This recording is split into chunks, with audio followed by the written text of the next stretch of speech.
afternoon. For a second reading of ordinance number B 2020-07. We're doing this meeting via video in compliance with the Attorney General's opinion for open meeting rules as a result of the COVID-19 virus. So with that, Audrey, I guess we need to ask you to do a second reading of the summary, please. Okay. Summary of ordinance number B 2020-07. An ordinance amending and adopting as amended an ordinance styled an ordinance relating to the operation of a municipal owned cable television communication system to provide service to residents and customers within the city of Bardstown in Nelson County, Kentucky, authorizing the expenditure of money from the 1984 bond sale and from the general fund to purchase the system and the creation of a department which shall be called the Bardstown Cable TV Department.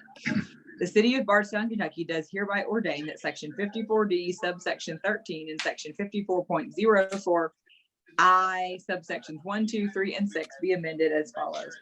Section 54.04 installation and reconnection charges, subscriber rates, and miscellaneous service charges.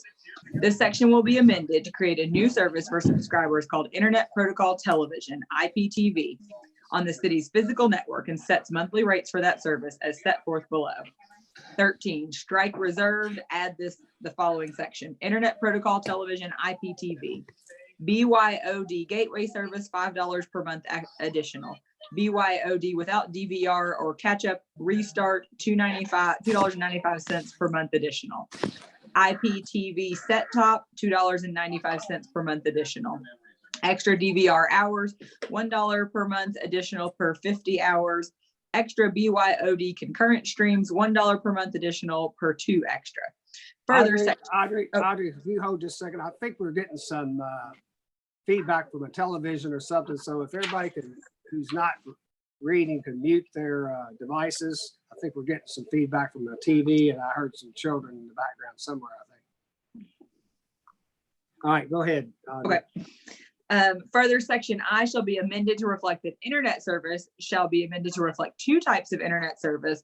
The existing internet service shall be now called cable modem service, and a new service known as passive optical network, PON fiber service, will also be available to customers.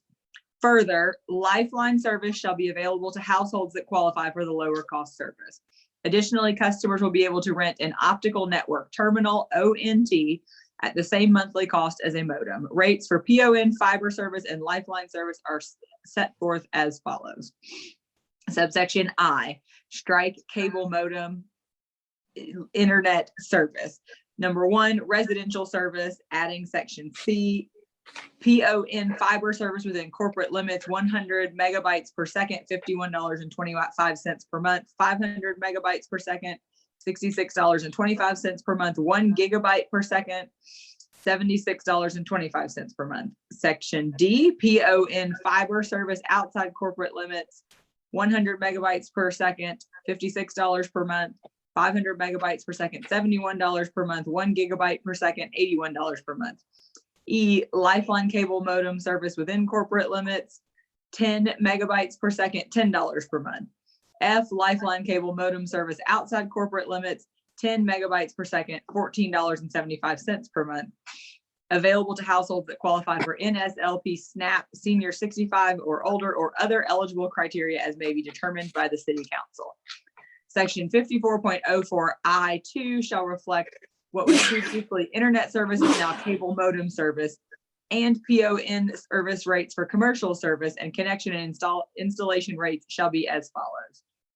C, PON, adding section C and D, PON fiber service within corporate limits, 250 megabytes per second up to 25 users, $126.25 per month. 500 megabytes per second up to 25 users, $146.25 per month. 1 gigabyte per second up to 25 users, $186.25 per month. Over 25 users and or over 1 gigabyte per second by contract. D, PON fiber service outside corporate limits, 250 megabytes per second up to 25 users, $131 per month. 500 megabytes per second up to 25 users, $151 per month. 1 gigabyte per second up to 25 users, $191 per month.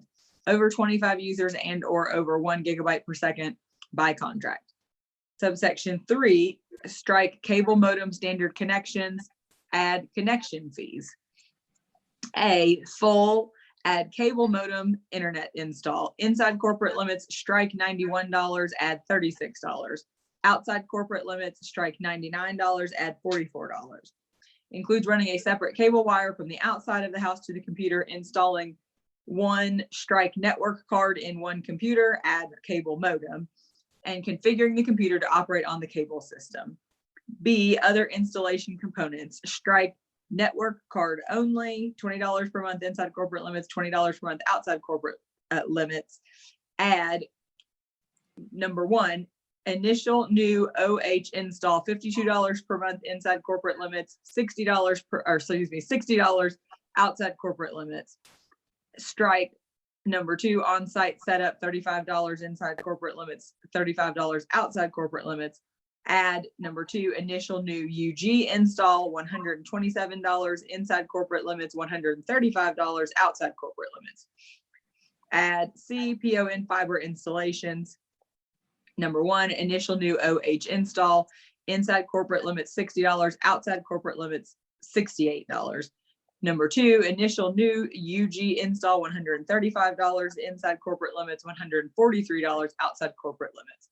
Finally, section 54.04 I6 regarding wholesale rates charged to internet service providers shall be amended to include a wholesale rate for PON fiber service, which shall be a flat 60% of the city's retail rate. This ordinance, including the rates and charges, shall be in full force and effect following publication in summary as required by law and put into effect and collected from and after the close of business, April 30th, 2020, i.e. for bills due on or after May 1st, 2020. This summary was certified by me, Audrey Hayden, City Attorney. Okay, thank you, Audrey. Since this is a second reading, I'll need a motion to approve ordinance number B 2020-07. So moved, Mayor. That's the motion by Councilman Dones. Do I have a second? Second, Mayor. Second by Councilman Hibbs. Any other discussion? Besides Councilman Hibbs's birds that are in his background? Let me mute that real quick. Give me a second. Mayor, did we decide how we were going to look at the installation fees and how we were going to handle that issue? Well, I think we can do it one of two ways. We could add that, I think, as a part of this motion to waive those for 90 days, unless Audrey thinks that's not. We've done that in the past according to others here at City Hall. And that would be just pertaining to the Lifeline installations, correct? Yeah, yes. Can we add that to this, Audrey, or? I not? think that's fine. I mean, sometimes I think the easiest way to do it instead of adding it to the ordinance is just to, like we said yesterday, maybe just do an executive order from your office, just waiving it, and given the state of emergency and the situation, with a lot of people needing the internet at home and that kind of thing. So I'll defer to you, Mayor. Either way is fine. But, I think. Well, this is a second reading of this ordinance, and that part is not part of the ordinance. So we'll just go ahead and make an executive order to that regard, David. I think that'll cover it. Thank you, Mayor. All right. Any other discussion? Okay, we have a motion and a second. I'll ask for individual votes. All in favor signify by saying aye, starting with Councilman Hibbs. Aye. Councilwoman Hart. Aye. Councilman Buckman. Aye. Councilman Williams. Aye. Councilman Shekels. Aye. And Councilman Dones. Aye. Okay, that motion is carried. So this new ordinance has now been ordained. Okay, that is all we've got listed on our agenda. So I would entertain a motion for adjournment. So moved. Motion by Councilwoman Hart. Is there a Second. Second, is that Councilman Williams? It is. Okay, all in favor say aye. Aye. All opposed? We are adjourned. Thank you all and appreciate you taking time today at lunch to get this worked in. Thank you, Mayor.